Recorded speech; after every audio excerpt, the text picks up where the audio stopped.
John 19:28. After this, Jesus, knowing that all was now finished, said, to fulfill the scripture, I thirst. We know that Jesus spoke 7 last words from the cross, but John only has 3 of them. This is the second one that John offers. In this episode of 10-Minute Bible Study, wherein we're studying the Gospel of John in 10-minute, easily digestible bites 5 times a week. Now, you shouldn't be at all concerned that John doesn't have all of the 7 last words of Jesus on the cross. None of the Gospels have all 7. The way we come to 7 is we assemble all the different accounts together and make 7 last words. None of the apostles ever really thought about the 7 last words like we do. The 7 last words were a construct of the medieval church. There was a time there that they were searching for 7s everywhere. 7 sacraments, 7 deadly sins, 7 last words. They really liked their 7s. But the fact remains that there were actually 7 last words. And they're a wonderful outline of the crucifixion of Christ and his time on the cross. They end up being great material for preaching and teaching and also singing during Lent. But the 7 last words, or thinking that in that way, was not a thing for the apostles who originally wrote the scriptures. And just to be clear, it's not 7 last words, but actually 7 last statements. And that confused me a lot when I was a kid. So Jesus knew all now was finished, that all was now finished. That is rather an important statement that John makes there. It tells us that Jesus' suffering was now complete, and he had endured physical and emotional and spiritual pains of hell. Every last scintilla of God's providential care and love was removed from his Son as he suffered the pains of hell, the punishment that the sins of humanity deserved. John is telling us that this goal of paying for the sins of all humanity was now finished, now complete. Heretofore, Jesus had had nothing to drink, which added to his suffering, of course. They had offered him painkiller to drink at the beginning, but he refused it. But now, since he knew that everything was finished, he was free to say, I thirst. John reminds us of this as a fulfillment of Scripture. Jesus, the Word made flesh, went through his entire life fulfilling what the Scriptures had said he would do and say. In describing the thirst of Jesus in detail, Psalm 22:15 put it this way, My strength is dried up like a potsherd, and my tongue sticks to my jaws. You lay me in the dust of death. So that's a very good description of what it must have felt like after all of that sweating and bleeding. He was thirsty, and his mouth could not move. John 19:29. A jar full of sour wine stood there, so they put a sponge full of the sour wine on a hyssop branch, and held it to his mouth. Now, a lot of people think that this was just the continued abuse of Jesus going on. Instead of giving him water, they jokingly jammed vinegar in his mouth to make his time more difficult. The Greek word here is oxos, which refers to sour wine or wine vinegar. Some translations simply translate it as vinegar, full strength. So people come away the impression that this was a way to increasingly torment Jesus some more. The English Standard Version, which has been the text that we've been using for this study, I think translates it well by referring to it as sour wine rather than vinegar. That's a better translation. This full jar of sour wine was most likely the very common Roman drink at the time, which was called Posca. It was an extremely popular drink among the lower class, the soldiers, and also slaves. It was made from highly diluting wine vinegar with fresh water. You can make it yourself if you like. Take a tablespoon or two, if you dare, of vinegar.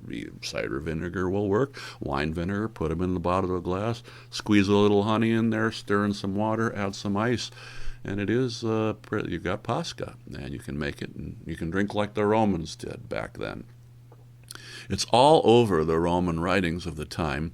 And for the next 1,500 years in Roman writings it appeared. And there was a period when even the upper class Romans would drink it in rustic places, like when they're hunting or when they were camping and stuff like that. They'd bring Pascha as a kind of a rustic way to live, like the poor people do, I guess you could say.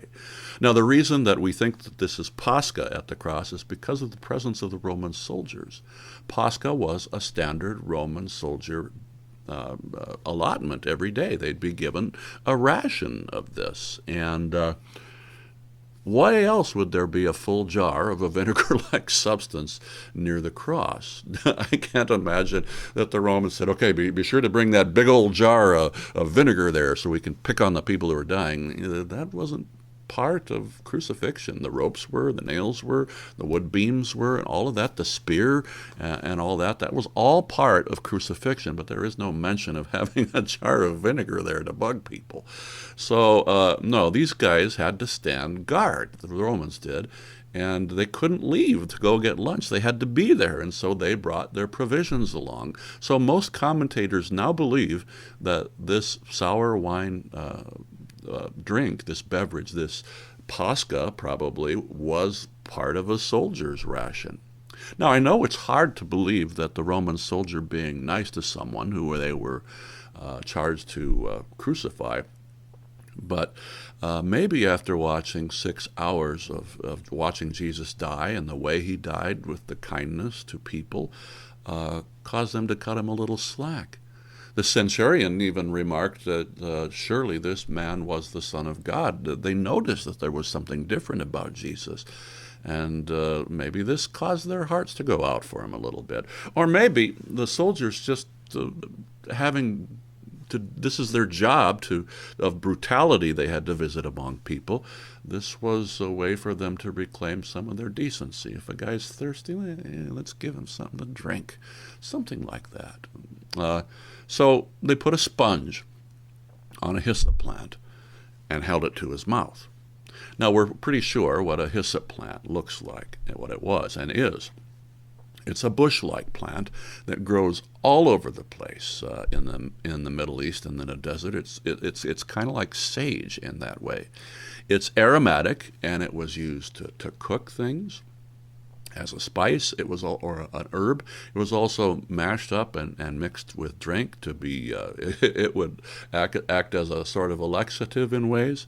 Hyssop was used in religious ceremonies for cleansing. When David wrote Psalm 51, he said, "Cleanse me with hyssop, and I will be clean." He recognized the need for him to be cleansed inside and out of his sin, and he used hyssop as a metaphor of God cleaning a person out inwardly as well. In Leviticus 14:6, the hyssop branch was used to sprinkle blood in a cleansing ceremony on a leper to cleanse them of their leprosy. The children of Israel, the first time that hyssop was mentioned in the Bible, was used at the time of Passover. And so they would dip the branch, a bunch of branches of hyssop, in blood, and then they would paint the lintels, the beam above the door and also the door frames of their houses with the blood to mark them as God's people, so that the angel of death would pass over that house and not take their firstborn. So the hyssop was all over the place and probably just growing there like sage would grow near the cross.